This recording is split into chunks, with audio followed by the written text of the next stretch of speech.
भुजबळ साहेबांनी यापूर्वी पण राष्ट्रवादी काँग्रेस पक्ष म्हणून माननीय पवार साहेबांच्या नेतृत्वाखाली त्या ठिकाणी काम केलेलं आहे. माननीय पवार साहेब ज्येष्ठ नेते आहेत. आता भुजबळ साहेबच सांगतील की कोणत्या कामाच्यासाठी किंवा कोणत्या विषयासाठी पवार साहेबांच्या भेटीला ते गेलेले आहेत. आणि आजही आपल्या महाराष्ट्रामध्ये ही संस्कृती टिकून आहे.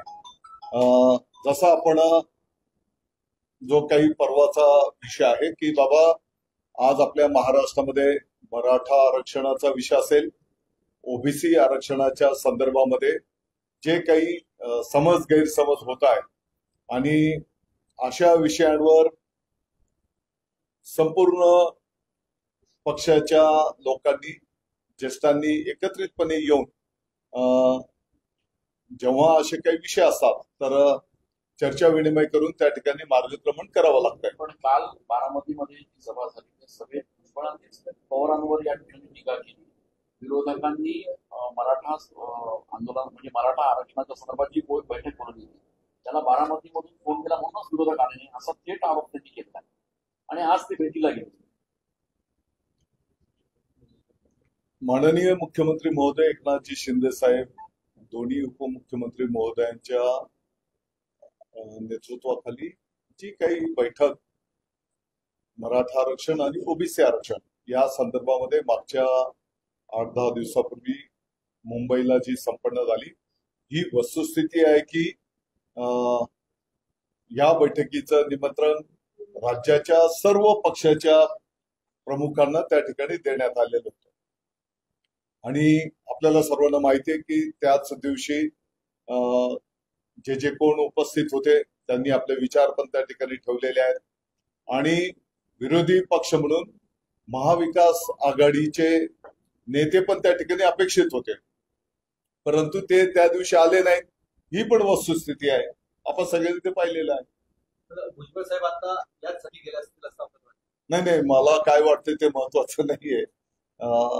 मी तर सांगितलं की भुजबळ साहेब नेमके काय विषयासाठी गेले ते कदाचित थोड्या वेळाच्या नंतर ते खुलासा पण करते. असं म्हटलं होतं की जी बैठक बोलली होती त्याचा अजेंडा नव्हता तुमच्याकडनं. दुसरी गोष्ट, तुम्ही मंत्रालयामध्ये येताना लॉबीमध्ये अनेक वेळा भेटतात, तिथे का नाही चर्चा करता?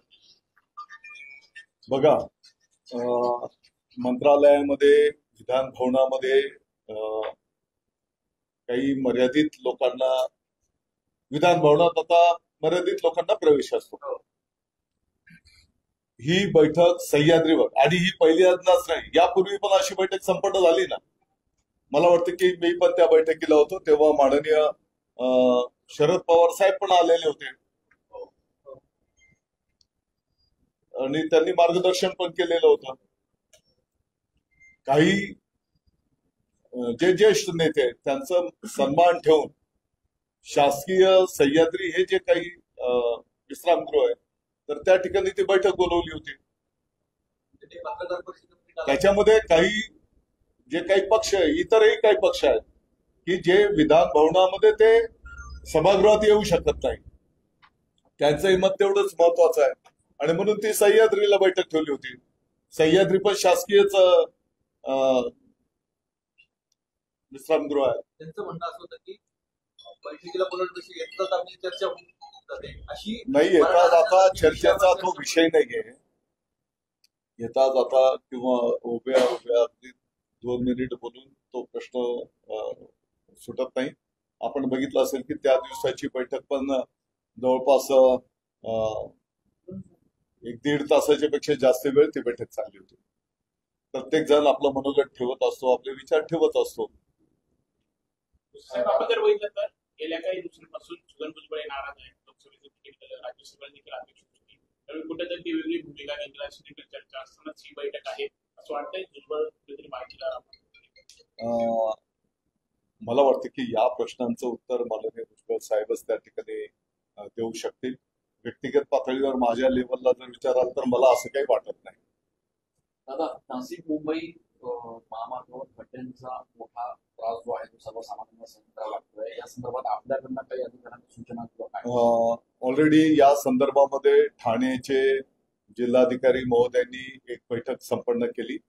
त्या बैठकीमध्ये मग नॅशनल हायवेची ऑथॉरिटी असेल, ट्रॅफिक पोलीस असतील, रेग्युलर पोलीस डिपार्टमेंट असेल, या सर्व डिपार्टमेंटशी त्यांनी संवाद साधलेला आहे. मी स्वतःही नॅशनल हायवेशी बोललेलो आहे. जे काही पुलांचं काम काही ठिकाणी सुरू आहे, अंडरपास, आणि त्या पुलांच्या ठिकाणी साईडचे जे रस्ते आहेत त्या ठिकाणी त्या रस्त्यांना खड्डे पडल्यामुळे त्या ठिकाणी ट्रॅफिक जाम होते. ही वस्तुस्थिती आहे आणि आपल्या नाशिककरांना तर त्याचा जास्तही त्रास होतो, ही पण वस्तुस्थिती आहे. आणि म्हणून ताबडतोबीने डागडुजी करण्याचे आदेश माननीय मुख्यमंत्री महोदयांनी पण त्या ठिकाणी दिलेले आहेत. आणि येणाऱ्या आठवड्यामध्ये परत एकदा मी सर्व यंत्रणांची स्वतः बैठक घेतो आहे. आपण अल्टिमेटम काय त्यांना कामाचं दिलेलं आहे इतक्या दिवसात काही नाही, वास्तविक हे सांगण्याची पण आवश्यकता नाही पडली पाहिजे. ज्या ठिकाणी ट्रॅफिक जाम होतो आहे, 2-2 तास जर वाहनांचा खोळंबा होतोय, कोणाचं अतिशय महत्वाची कामं असतात, काही वेळेस पेशंट असतो, तर त्या जो विभाग असेल, आता MSRDCचा पण भिवंडी बायपास आमच्या डिपार्टमेंटचा विषय आहे, त्यांना पण आमच्या स्टँडिंग इन्स्ट्रक्शन आहे. परंतु भिवंडीच्या बाजूला जे काही मोठ्या प्रमाणात गोडाऊन्स आहेत आणि जे काही मोठे ट्रॉलर असतात, त्या ट्रॉलरांमुळे त्या ठिकाणी मोठ्या प्रमाणात ट्रॅफिक जाम होत असते. तो ट्रॉलर जेव्हा त्याला अपोजिट साईडला जायचं असतं आणि जेव्हा तो क्रॉस करतो, तो पाठीमागची पण ट्रॅफिक जाम करतो आणि समोरची पण तो ट्रॅफिक जाम करतो. आणि म्हणून अंडरपासची जी कामं आहेत त्याला पण आम्ही गती देतो. मला वाटतं की जिथपर्यंत भिवंडी बायपासचा विषय, तर साधारणतः ऑक्टोबर-नोव्हेंबर महिन्याच्या पर्यंत बऱ्यापैकी काम त्याचं पूर्णत्वाला गेलेलं आपल्याला त्या ठिकाणी दिसून येईल. आणि ते जे मोठ्या प्रमाणात गोडाऊन्स आहेत त्या गोडाऊन्सवाल्यांना पण ट्रॅफिक जाम होणार नाही याची काळजी घ्यायची सूचना केलेली आहे. आणि अशी ही जी काही जड वाहनं आहेत, या जड वाहनांना एक वेळेचं बंधन घालणं याचाही निर्णय आम्ही त्या ठिकाणी करतो आहोत. पण दादा, ज्या ठिकाणी रस्त्यावर खड्डे पडतात, 24 तासाच्या आत बुजवण्याचा टोल नाक्यांवर आपण सूचना केलेली आहे, तरी ते पालन करत नाही. अनेक ठिकाणी खड्डे मोठ्या प्रमाणात, पण टोल नाक्यावाल्यांचा दुर्लक्ष आहे. तुम्ही त्यांना काही हे करता? नाही, मी मान्य केलंय ना, ते नाकारण्याचा कुठे विषय येतो, मी मान्य केलंय. आणि हे खड्डे ताबडतोबीने बुजवले गेले पाहिजे अशी सूचना देण्यात आलेल्या आहेत. तुमच्याच पक्षाचे माजी खासदार हेमंत गोडसे यांनी खड्ड्यासाठी आंदोलन करून 15 दिवसाचा अल्टिमेटम दिलेला आहे. 15 दिवसात जर खड्डे नाही बुजले तर ते टोल बंद करणार असं त्यांनी सांगितलं. माझं म्हणणं आहे की 15 दिवसांची पण वाट बघण्याचं काही कारण नाही. ज्या दिवशी खड्डा झाला तर तो ताबडतोबीने दुरुस्त करणं, तो खड्डा बुजवणं ही डिपार्टमेंटची जबाबदारीच आहे. पण तशी परिस्थिती नाही. मान्य आहे. आणि म्हणूनच आपण त्यांना तशी सूचना, आदेश स्वतः माननीय मुख्यमंत्री महोदयांनी दिलेले आहेत. मोठ्या वाहनांना आपण वेळेची बंधन करणार आहे, कधी करणार आहे आणि किती वेळ असणार आहे, काय साधारणपणे मुंबईमध्ये प्रवेश करत असताना आपण पाहतो की सकाळच्या काळात संपूर्ण राज्यातून किंवा इतर देश पातळीवरनं पण आणि दररोजचे अपडाऊन करणारे पण यांचा मोठा फ्लो असतो. आणि म्हणून साधारणतः एक 11 वाजेपर्यंत किंवा 12 वाजेपर्यंत, म्हणजे दुपारचा जो कालावधी 12 ते 4 अलाउड करायचं. आणि सायंकाळी मुंबईतनं बाहेर पडणारे वाहनं मोठ्या प्रमाणात असतात आणि मग त्या काळामध्ये आउटगोईंग सुरळीत कसं राहील असं नियोजन पाठीमागे पण आपण केलेलं होतं. त्याच पद्धतीने आणि रात्रीचा काही कालावधी, म्हणजे दुपारचा काही कालावधी आणि रात्रीचा काही कालावधी जड वाहनांना मुंबई प्रवेशामध्ये आपण त्या ठिकाणी देतो. समृद्धीचा चौथा टप्पा कधीपर्यंत उघडणार आणि काय त्याबाबत? साधारणतः नोव्हेंबर-डिसेंबर पर्यंत चौथा टप्पा त्या ठिकाणी पूर्ण होईल. आणि मला वाटतं की तो प्रकल्प पूर्ण क्षमतेने कार्यान्वित झाल्याच्या नंतर मोठ्या प्रमाणात वाहनांना पण त्या ठिकाणी दिलासा निश्चितपणे मिळेल. हिरामण खोसकर यांचं गद्दारी केली असं नाना पटोले म्हणतात. आपल्या जिल्ह्यात ते आता ते नाना पटोलेंना माहिती आणि ते खोसकर साहेबांना माहिती. मग आता त्यांनी कोणाला मत केले काय केले ते आता आपण काय सांगू शकतो. खोसकर मतदान हे गोपनीय असतं. आगामी विधानसभा निवडणुकीत आता नाशिक विधानसभा मतदारसंघात करण्याची तयारी आहे काय त्या संदर्भात आपण जर बघितलं असेल तर लोकसभेच्या निवडणुकीमध्ये विरोधकांनी खोट्या गोष्टींचा एक नॅरेटिव्ह सेट करून घटना बदलली जाईल, संविधान बदलून टाकतील अशा पद्धतीने खोट्या अफवा पसरवल्या. त्याच पद्धतीने काही लोकांना तुमचं आरक्षण काढून घेतलं जाईल, तुम्हाला सवलतींचा जो लाभ मिळतो तो मिळणार नाही. त्याच्यासोबतच काही समाजाला कदाचित तुम्हाला भारतात राहायला मिळणार नाही अशा पद्धतीच्या खोट्या अफवा त्या ठिकाणी पसरवल्या गेल्या. दुर्दैवाने आम्ही ते खोडून काढू शकलो नाहीत ही पण वस्तुस्थिती आहे. आणि म्हणून याचा एक गठ्ठा मतदानाचा फायदा महाविकास आघाडीला त्या ठिकाणी झाला. आणि काही ठिकाणी आपण जर बघितलं आता धुळे लोकसभा मतदारसंघात 3,400 मताने त्या ठिकाणी महायुतीच्या उमेदवाराचा पराभव झाला. आणि म्हणून जनता जनार्दनाला पण हे कळून चुकलेलं आहे की बाबा आपल्याकडून ही चूक झाली, खोट्या गोष्टींना आपण त्या ठिकाणी बळी पडलेलो आहोत. आणि आताच्या घडीला ज्या योजना आपल्या सरकारने घोषित केलेल्या आहेत त्याची अंमलबजावणी पण येणाऱ्या महिन्याच्या पासून संपूर्ण महाराष्ट्रामध्ये होणार आहे.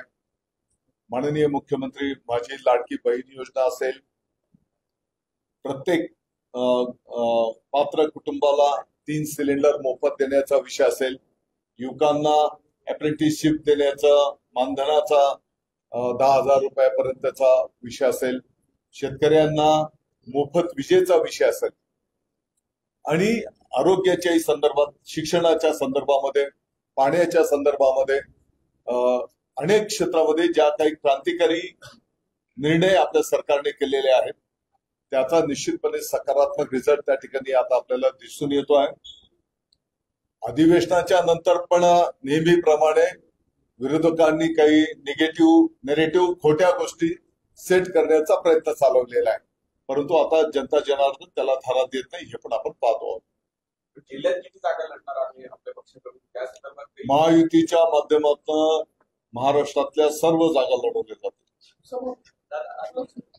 नाशिक जिल्ह्यामध्ये पाणी टंचाई जाणवत होती. आता गेल्या 2 दिवसापासून समाधानकारक पाऊस काय मी स्वतः आयुक्तांच्या आणि आपण पण एकमेकांच्या संपर्कात नेहमीच होतो.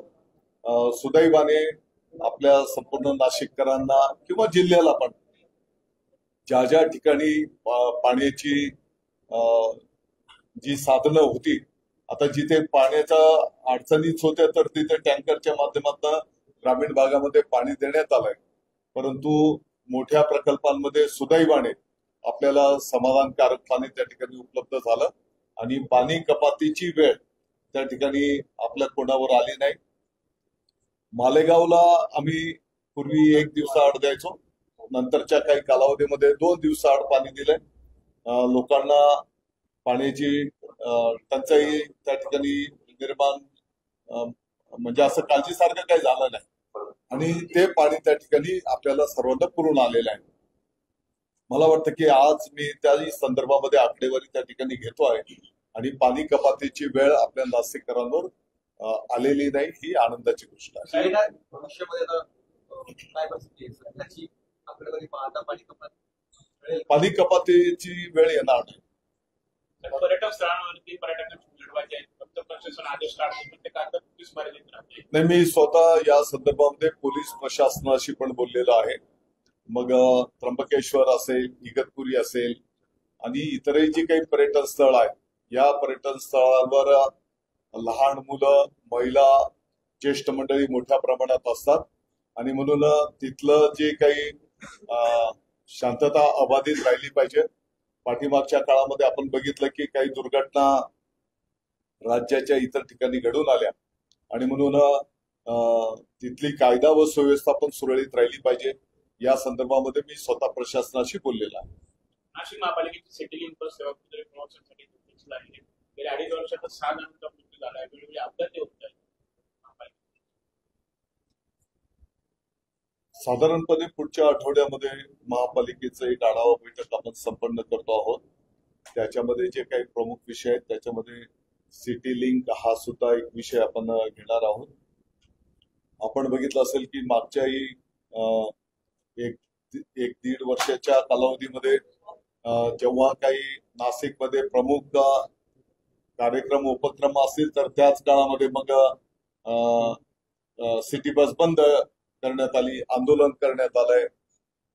अशा प्रकारच्या घटना त्या काळामध्ये तिकडे झालेल्या आहेत आणि म्हणून ही शेवटी नाशिककरांना एक प्रवास दळणवळणाच्या दृष्टिकोनातून महत्वाची सेवा त्या ठिकाणी आहे आणि ती सुरळीत चालू राहिली पाहिजे यासाठीचं नियोजन केलं जाईल.